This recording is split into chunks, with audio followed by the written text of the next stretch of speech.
Good morning, everyone. It's Christine. How are you guys today? So, I was so excited to get rid of my static electricity in my office. It was in my whole building because of the carpet and the buildup, and I had to get the humidity in to take it out, so I bought a humidifier.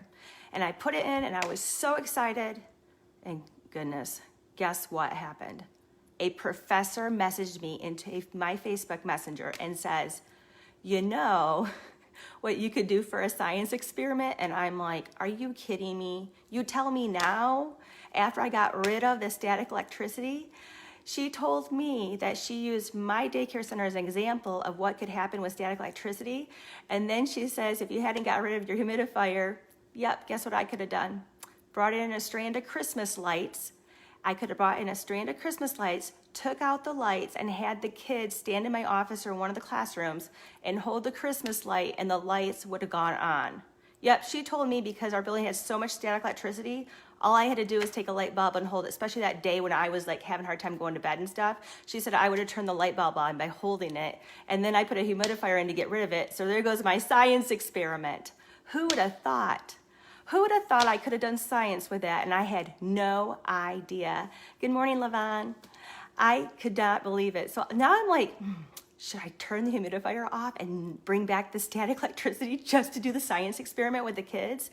I thought that was a super cool idea. Yep, you can take the light bulbs, Christmas light bulbs off the strand, and you can light them up once you have the static electricity in your building. So I hope my one friend's watching this because she had the same problem too recently.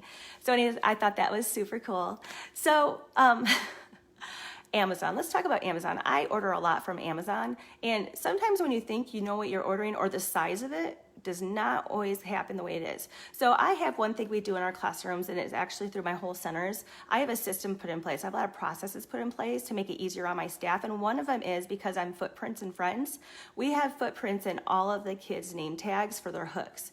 And so if the kid has a big footprint, that means they came into my building 2 years or older. But if they have a baby footprint, it means they came out of my baby room. They were born into my center, they came through the baby room. That means they've been with me for a long time. So if you ever see a baby footprint into my preschool classrooms, those are my seasoned kids. Those are my kids that have been with me for a long time. And I remember one year we had a lot in the preschool. I think we had like 15, 14. It was a lot. So anyways, I went to order more baby footprints because the girls said they needed more. Well, obviously I wasn't paying attention because now I'm questioning myself. You want to see my footprints that came in? Preemie. These things are itty bitty. They're like 2 inches. I guess I was supposed to get the 4 inches, and my other one was 6 inches, and I did not know what I was ordering. So we were laughing because now I've got itty bitty footprints, and I'm like, well, I guess it's gonna work because I'm not gonna go try to find those baby footprints. But sometimes you have to look and read a little bit more than I thought. So that was my disaster, but you know what? As long as the process is in place and it works, that's all that matters. So when I get new staff, I always let them know, when you see baby footprints in classrooms, that means they came out of the baby room and they're seasoned. So majority of the time they'll come get me so I can talk to the parents. The parents don't know them. So I put that in place because it just makes it easier on communication. So yes, that was quite eventful. Then yesterday morning, I thought, in high school, people always had excuses for gym class. Well, you should have heard yesterday morning, one of my little girls came in.